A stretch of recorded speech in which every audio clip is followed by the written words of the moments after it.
Hello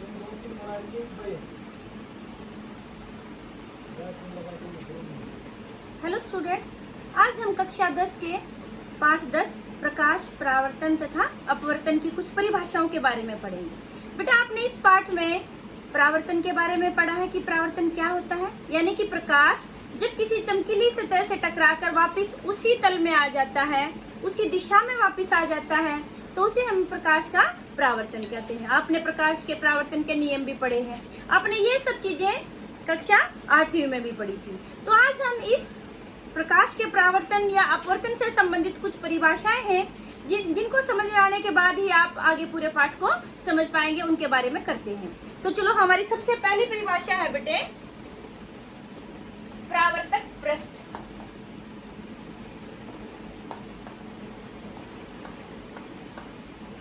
तो परावर्तक पृष्ठ क्या होता है बेटे? तो यानी कि जो हमारी चमकीली सतह है जिससे प्रकाश टकराता है, तो उसको हम क्या कहेंगे? परावर्तक पृष्ठ। ठीक है बेटे।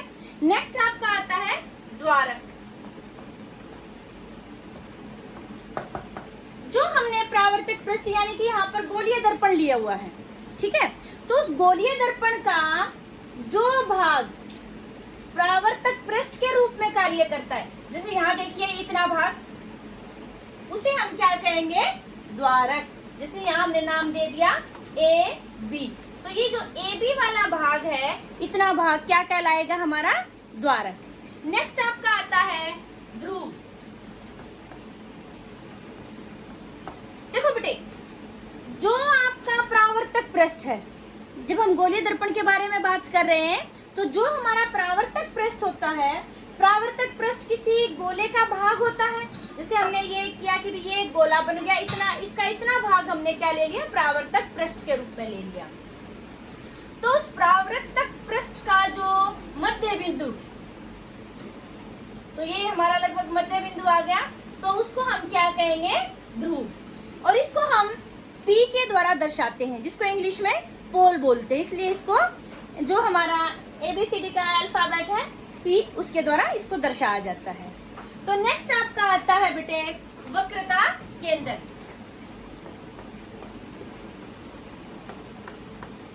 तो वक्रता केंद्र क्या होता है बेटे?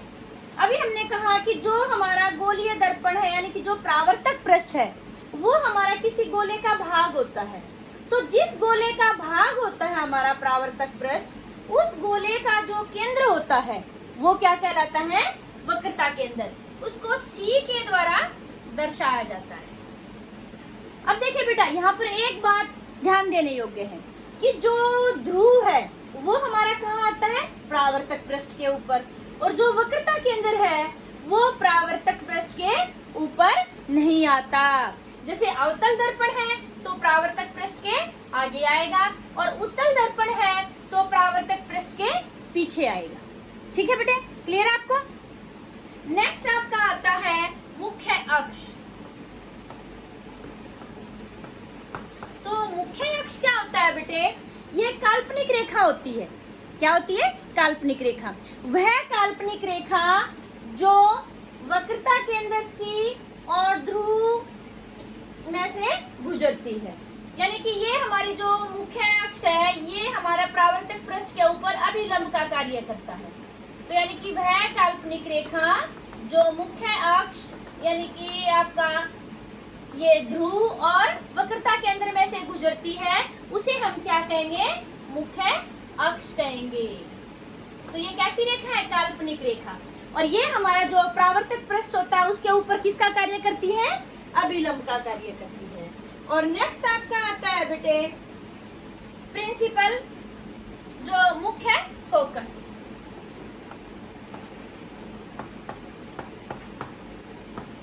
मुख्य फोकस क्या होता है बेटे? ये हम इसकी जो परिभाषा की जब बात करते हैं, तो यहाँ पर हम उत्तल दर्पण और अवतल दर्पण के लिए अलग अलग परिभाषा लेंगे। ठीक है, क्यों लेंगे? देखो, अब हमने ये देखा कि भी कोई भी जो प्रकाश किरण, आपतित प्रकाश किरण है, जो मुख्य अक्ष के समांतर आती है, परावर्तन के बाद वो जिस बिंदु में से गुजरेगी, कितने भी हम समांतर किरणें ले लें, मुख्य अक्ष के समांतर जो है प्रकाश की किरणें परावर्तन के पश्चात जिस बिंदु पर वो एक दूसरे को काटती हैं, वो बिंदु क्या कहलाता है? अवतल दर्पण का मुख्य फोकस। क्या कहलाएगा? अवतल दर्पण का मुख्य फोकस।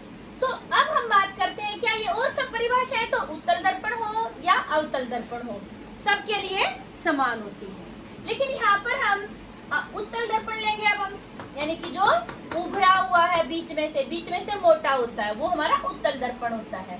और अवतल दर्पण ये भी आपने पहले पढ़ा हुआ है कि जो आपका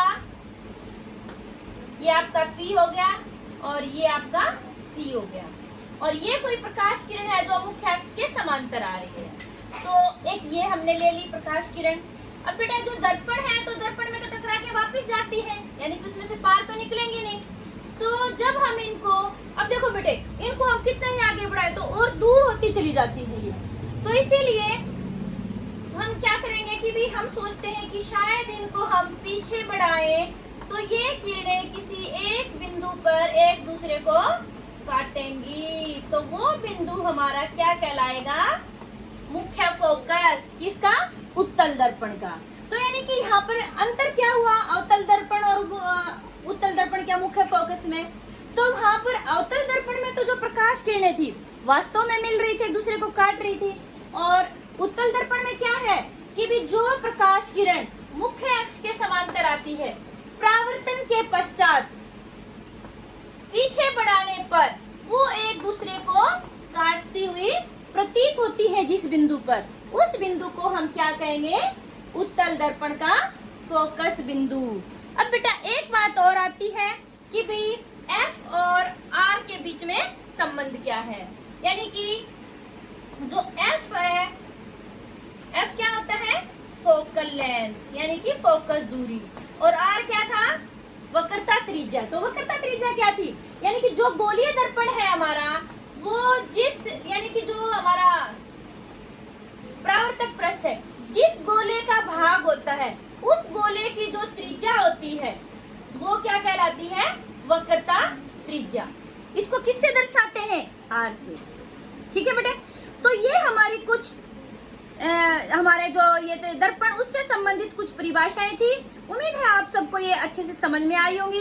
नहीं आई तो आप दोबारा से फिर मेरे से पूछ सकते हैं। ओके बेटे, थैंक यू।